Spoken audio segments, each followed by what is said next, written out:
जय हिंद मेरे प्यारे बच्चों। जैसा कि आपने मेरी पिछली वीडियो में देखा था, मैंने फर्स्ट वीडियो में क्लास 10th का सिलेबस बताया था एंड सेकंड वीडियो में मैंने पार्ट्स ऑफ स्पीच का इंट्रोडक्शन दिया था कि आपके 8 जो पार्ट्स ऑफ स्पीच होते हैं वो कैसे, उनके नेम क्या होते हैं, उन्हें कैसे पहचानते हैं, उनकी आइडेंटिफिकेशन मैंने आपको बताई थी। आज जो मैं क्लास स्टार्ट की है वो आज मैं ये बताना चाह रहा हूँ कि आपको इंग्लिश जो है आपको कैसे सिस्टमेटिक तरीके से मैं पढ़ाऊँगा। कौन सा टॉपिक मेरा पहला होगा, सेकंड कौन सा होगा, थर्ड क्या होगा, फोर्थ क्या होगा। ये नहीं कि मर्जी है वही पढ़ा दिया, ऐसा कुछ नहीं पढ़ाऊँगा। आपको क्रम बाई क्रम सिस्टमेटिक तरीके से इंग्लिश को मैं एकदम बेहतरीन लेवल से पढ़ाऊँगा। तो आज की क्लास स्टार्ट करने से पहले मैं कुछ 2 लाइनों मोटिवेशनल 2 लाइनों के साथ अपनी क्लास को आज स्टार्ट करता हूँ। मत पूछ मेरी मंजिल कहाँ है, मत पूछ मेरी मंजिल कहाँ है, अभी तो मैंने सफ़र का इरादा किया है। मत पूछो मेरी मंजिल कहाँ है, अभी तो मैंने सफ़र का इरादा किया। ना हारूंगा उम्र भर, ना हारूंगा उम्र भर, ये मैंने किसी और से नहीं, खुद अपने आप से वादा किया। ये मैंने किसी और से नहीं, अपने आप से वादा किया। तो इन्हीं 2 मोटिवेशनल लाइनों के साथ आज की क्लास स्टार्ट करता हूँ।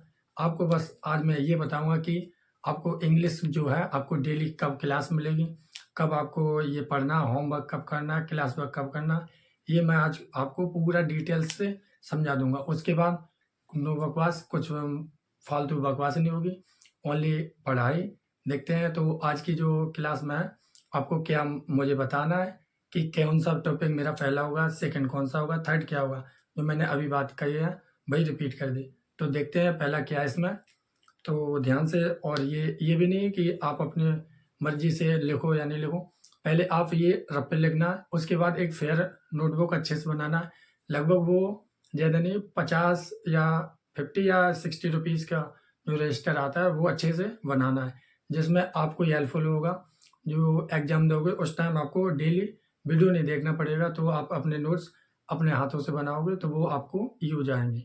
इसलिए आप अपने हैंड रिटन अपने हाथ से लिखो, और जो इसकी पीडीएफ वगैरह है वो मैं डिस्क्रिप्शन में डाल दूंगा, तो आपको वो मिल जाएगी। देखते हैं पहला टॉपिक क्या है। तो ध्यान से आप कॉपी करते रहना और सुनते भी रहना।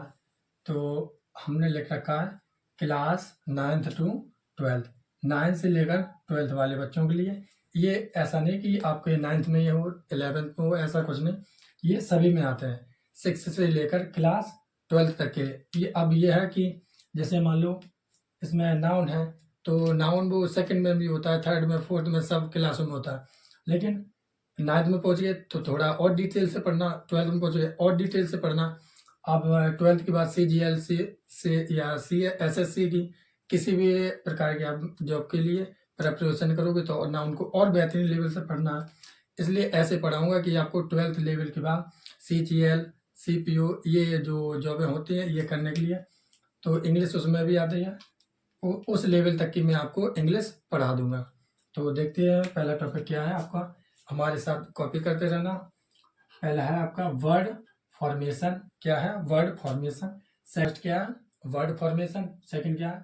फ्रेज। थर्ड क्या है आपका? Clause. Fourth sentence formation. Fifth parts of speech identification, जो मैं एक वीडियो इसके जो पहले से ही बना चुका हूँ। अगर अभी तक आपने नहीं देखी है तो वो हमारे चैनल पे जाके आप ये वीडियो देख सकते हैं। इसके बिना आप पार्ट्स ऑफ स्पीच नहीं सीख पाओगे, इसलिए मैं आपको बता रहा हूँ। तो फिफ्थ नंबर क्या है आपका? Parts of speech. ये मैं टॉपिक वाइज टॉपिक रखूंगा। ये उस दिन मैंने वीडियो बना दी थी, मन किया इसलिए बना दी। आपको मैं पहले पढ़ाऊंगा वर्ड फॉर्मेशन, फिर फ्रेज, क्लॉज, सेंटेंस फॉर्मेशन, फिर पार्ट्स ऑफ स्पीच जो आइडेंटिफिकेशन में एक बार बता चुका हूँ, और अच्छे से डिटेल से मैं फिर इसके ऊपर एक वीडियो और बनाऊंगा। तो 6 नंबर है parts of speech as a word, यानी वर्ड के अकॉर्डिंग यूज करें। कैसा? फर्स्ट नाउन पढ़ाऊंगा मैं टॉपिक, फिर प्रोनाउन, एडजेक्टिव, वर्ब, फिर आपका एडवर्ब, फिर कंजक्शन, प्रेपोजिशन, फिर आपका क्या है? इंटरजेक्शन। क्या पढ़ाऊंगा? डेटरमिनर्स, फिर सब्जेक्ट वर्ब एग्रीमेंट, जिसे सेंटेक्स बोल देते हैं। ये क्लास 12th में होता है, 11th 12th में, ये 10th में नहीं आता है। लेकिन आप अगर अभी से पढ़ लोगे तो 11th 12th में और अच्छे बेहतरीन ढंग से ये समझ जाओगे। अगर आपने पार्ट्स ऑफ स्पीच समझ लिए तो सेंटेक्स कोई बड़ी बात नहीं है। आई बात समझ में? आई होप यहाँ तक आप समझ रहे होंगे। तो 17 नंबर है आपका टेंस। फिर मैं स्टार्ट करूँगा आपका टेंस। ये मैंने लिख रखा है ऑनलाइन में इस टाइप से पढ़ाना, लेकिन ऑफलाइन में मैं सबसे पहले टॉपिक टेंस पढ़ाता हूँ। ऑफलाइन में मैं सबसे पहले टॉपिक टेंस पढ़ाता हूँ, क्योंकि बच्चे जो हैं जब पढ़ने में, इसलिए सबसे पहले टॉपिक टेंस पढ़ाता हूँ अपने ऑफलाइन कोचिंग में। तो और जो ऑनलाइन में है, मैं इस तरीके से सिलेबस को बांट के रखा है। तो देखते हैं। फिर मॉडल्स पढ़ाऊंगा, फिर उसके बाद कंडीशनल सेंटेंस, फिर वॉइस, नरेशन, वॉइस जो एक्टिव वॉइस, पैसिव वॉइस। ये एक्टिव वॉइस, पैसिव वॉइस जैसे मैं पढ़ाऊंगा आपने ना तो अभी तक सुने होंगे ना ही देखी होगी कहीं पर भी वीडियो। एक्टिव वॉइस ये कोई अलग से नहीं है, ये एक टेंस का ही पार्ट है। किसका? टेंस का ही पार्ट होता है। तो और जो 21 नंबर है नरेशन पढ़ाऊंगा। क्या? नरेशन। फिर नरेशन जिसमें डायरेक्ट स्पीच, इनडायरेक्ट स्पीच, ये मैं बताऊंगा। फिर 22 में आर्टिकल्स बताऊंगा। फिर ये सब टॉपिक के नाम है, टॉपिक कौन सा किसके बाद कौन सा होगा। फिर उसके बाद क्वेश्चन टैग होगा आपका। फिर 24 जो नंबर है पंक्चुएशन होगा। क्या होगा? पंक्चुएशन, जो 10th में होता है, 9th 10th में होता है। इसे आपको पढ़ना, ये 9th में, वो सॉरी 10th में ये 2 नंबर का आता है, जो एक ही बार में आप देखते ही आंसर उसमें कर दोगे, जो 2 नंबर आपके क्लियर हो जाएंगे। ये मैं क्रम से पढ़ाऊंगा। फिर उसके बाद 25 नंबर है ट्रांसफॉर्मेशन। क्या है? ट्रांसफॉर्मेशन। तो आई होप यहाँ तक आप समझ गए हुए, इतनी कि आप स्क्रीनशॉट लीजिए। वो नोट कर लिया होगा। आई होप आपने वो पिछला वाला सब नोट कर लिया होगा। आप हमारे साथ नोट्स बना रहे होंगे अच्छा सा, एक बेहतरीन सा। तो अभी मैंने ग्रामर का सिलेबस बताया, और उसके आगे आपको वोकेबुलरी कैसे पढ़ना है वो भी मैं पढ़ाऊंगा आपको। तो वो देखते हैं अब इसके बाद। तो अभी जो पिछले मैंने बताया वो क्या था, ग्रामर सिलेबस क्या था। ग्रामर सिलेबस मैंने पूरा अच्छे से डिस्कस किया। अब देखते हैं वोकेबुलरी सिलेबस। जो वोकेबुलरी भी एक ग्रामर का, ग्रामर समझ लो या इंग्लिश का ही एक पार्ट है। जो वो पार्ट ए था, ये मैंने पार्ट बी कर दिया। क्या कर दिया? B, part B. तो इसमें पहला क्या? साइनोनियम्स मैं डेली लिखाऊंगा, आपको याद करना पड़ेगा। एंटोनियम्स, एडियम्स एंड फ्रेजेस। ये 5 मिनट 10 मिनट की कोई मैं वीडियो बनाऊंगा, उसमें 8-10 लिख दूंगा डेली, जो आपका एक होमवर्क हो जाएगा आपको याद करने के लिए। One word substitution. क्या होगा? One word substitutions. फिर उसके बाद फ्रेजल वर्ब्स, जो क्रिया के आधार पर सेंटेंस बनते हैं, यानी ये लिखा क्रिया वाक्यांश, जो वाक्य बनते हैं क्रिया से, तो फ्रेजल वर्ब्स। उसके बाद 6 नंबर है आपका स्पेलिंग्स, जिसे बर्तनी बोलते हैं हिंदी में। इमला समझ लो आप। हिंदी मुझे कम मतलब लिखने में प्रॉब्लम्स होते हैं, इसलिए आपके लिए लिख दिए। तो 7th नंबर कन्फ्यूजेबल वर्ड्स, जो कन्फ्यूजेबल वर्ड्स होते हैं जिनमें ये समझ लो भ्रमित, भ्रमित समझते हो, जो भ्रम में पड़ जाता, तो भ्रमित करने वाले शब्द, जिसमें समझ में नहीं आता कि ये सही है कि वो सही है, तो ये कन्फ्यूजेबल वर्ड्स। ये मैं आपको सब कुछ बताऊंगा। तो अब देखते हैं पार्ट बी, आप समझ गए होंगे आई होप। अब देखते हैं पार्ट सी में क्या है, कॉम्प्रिहेंशन। कॉम्प्रिहेंशन में मैंने क्या क्या लिख रखा है देखो। कॉम्प्रिहेंशन का एक बार सिलेबस डिस्कस कर लेते हैं।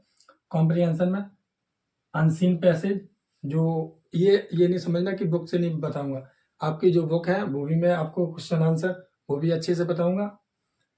उसके बाद पैराग्राफ, क्या बताऊंगा? पैराग्राफ। फिर इसी में मैंने लिख रखा है, जो आपको एकदम बेहतरीन समझ लिखा हुआ समझ में आ रहा होगा। क्या लिखा? Letter and application. क्या लिखा? Letter and application writing. जो 10 नंबर का या 15 नंबर का किसी किसी में आता है, किसी में 10 नंबर का आता है। क्लास 10th में 10 नंबर, 11th ऐसे ऐसे करके ये कुछ आता है, मैं ऐसे लिखाऊंगा। अगर आप ये सब टॉपिक्स जो पिछले वाले अगर सब हमारे साथ पढ़ लिए, तो ये आप देखते ही लिखते ही ऐसे ही रह जाओगे। किसी के भी ऊपर लिख सकते हो लेटर और एप्लीकेशन, जो आपसे पूछा जाए आप देखते ही बना दोगे कि किसका पूछा गया, क्वेश्चन देखते ही आंसर बनाओगे आप। तो असाइनमेंट क्या होगा, ये मैंने कुछ असाइनमेंट लिख रखा है। आपको क्या डेली होमवर्क मिलेगा, क्या मिलेगा आपको डेली होमवर्क मिलेगा।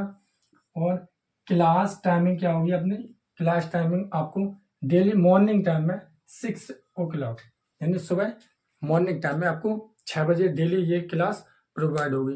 अभी मैं कितने बजे बना रहा हूँ ये आप मत देखिए, ये किससे मैं अपलोड कर रहा हूँ, कैसे बना रहा हूँ, ये आपको कुछ दिन बाद एकदम बेहतरीन लेवल से सब कुछ दिखाई देगा।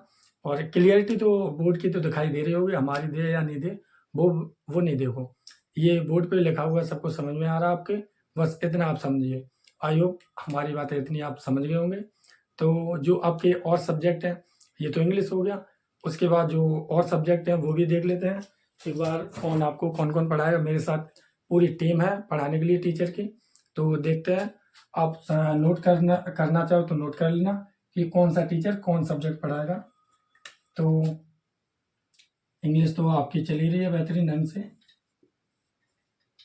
इंग्लिश विकास सर यानी जो मेरा ही नाम है। उसके बाद मैथ्स, आपका जो मैथ्स है, अब मैथ्स ये नहीं कि आप कि 10th की 12th की पढ़ाएं, नहीं, 9th to 12th आप डिस्क्रिप्शन में देख लेना, डिस्क्रिप्शन में 9th to 12th उसमें लिख रखा है, ये कोई ऐसे नहीं लिख दिया, ये पढ़ाऊंगा मैं आपको 9th to 12th आपको मैथ्स पढ़ाएंगे, यहाँ लिख लेना। इंग्लिश बाय विकास सर पढ़ाएंगे, जो मैथ्स है वो आशीष सर आपको पढ़ाएंगे। और जो आपकी सोशल साइंस है, क्या है सोशल साइंस, ये आपको आशीष सर पढ़ाएंगे, सोशल साइंस आशीष सर।